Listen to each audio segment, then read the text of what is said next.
So I'm here with Dave from the Scone Mill and Bicycle Shop, just there in the background, and Dave is going to show me this one of many really interesting features here, which is the fabulous bicycle wall of dead bikes. And you say it goes all the way Goes up about there. another 300 yards up the road here, and I've converted it into a hedgerow Right.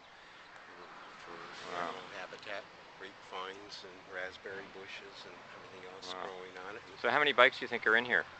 Oh, I would easily say between 30 to 40,000, probably. And how did you manage? How did you manage to collect them all?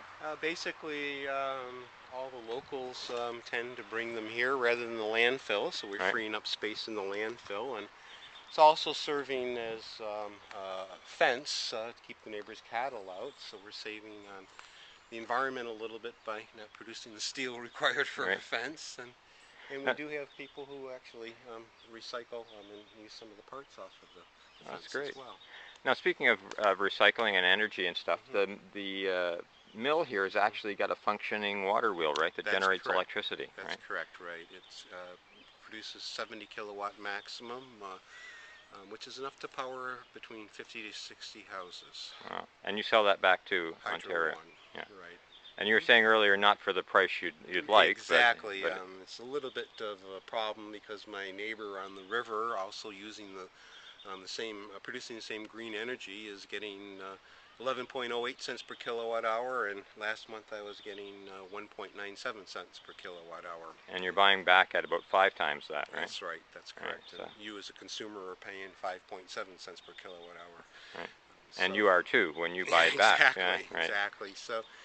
It's unfortunate because I had a 20-year contract, and I was forced off that contract in 2006, and back then, in 1986, I was making 5.5 cents per kilowatt hour, Wow. so I'm making less than I did 22 years ago right Wow. now. Doesn't seem like a really good way to encourage people to do green energy. Not at all. The provincial government should be more consistent with its funding programs and its offers for green energy suppliers. It's just ludicrous that my neighbor is getting close to 6 times more than I am, and I actually have higher operating maintenance costs because my plant is 15 years older than his, and that's the only reason that I'm getting a lower rate is because my plant was built in 1986 and his was built in 2001, and it basically doesn't seem a proper way to treat early environmentalists who took on the initiative of producing green energy well before it was fashionable. Right. So let's go down to the further end of the. This is the earlier part of the fence down here. Yes, it is. Yeah. Right. Yeah. So, what kind of bikes would be? Do you actually have sort of an archaeological view of the bikes here? There is no.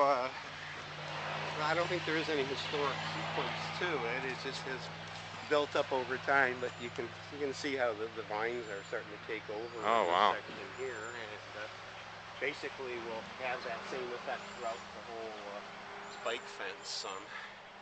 And I guess in 100 years' time it'll break down into just oxide and vines, right? And rubber. Yeah. The rubber will live forever. Yeah.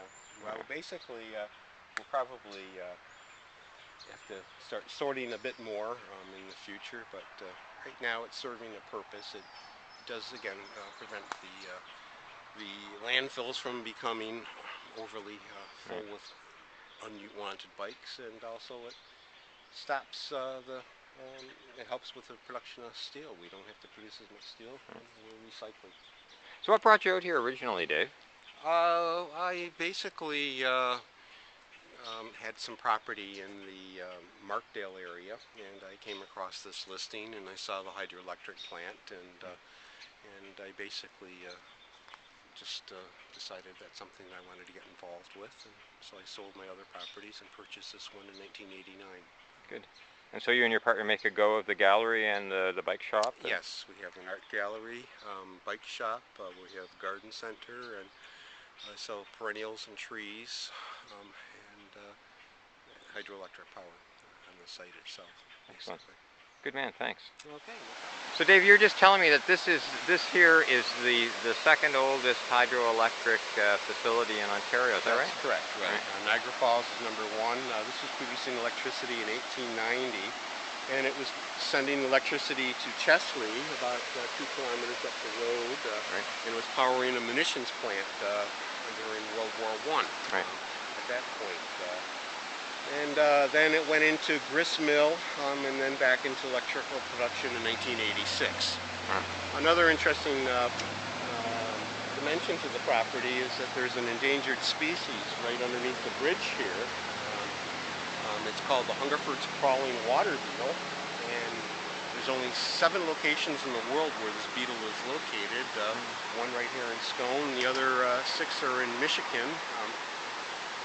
Extremely rare. It has a global rarity rating of G1, which is as rare as you can get. N1 is as rare as you can get nationally, and S1, which is as rare as you can get provincially. And the beetle requires the presence of a dam for its survival. Wow. And the other locations in Michigan are below beaver dams, and the research has supported that it does require the aeration that's associated and the alkalinity associated with the dam for its survival. Now the other thing that's interesting here is you've got a safe down here that you told me came from a post office that used to be over there. Correct, right. Right. The post office was just on the other side of the dam. It was robbed in the early 1900s, 1910, 1920, some time period there, and the postmaster was allegedly shot and killed, and the safe ended up being thrown off the dam and ended up along the bank here. And as far as I'm aware, it's never been opened. Wow. So You ever tried to open it? I personally did once, but didn't get too far. It's double-walled steel, so and it's a bit precarious where it's located as well. So, Cool. Well, thank you. no problem.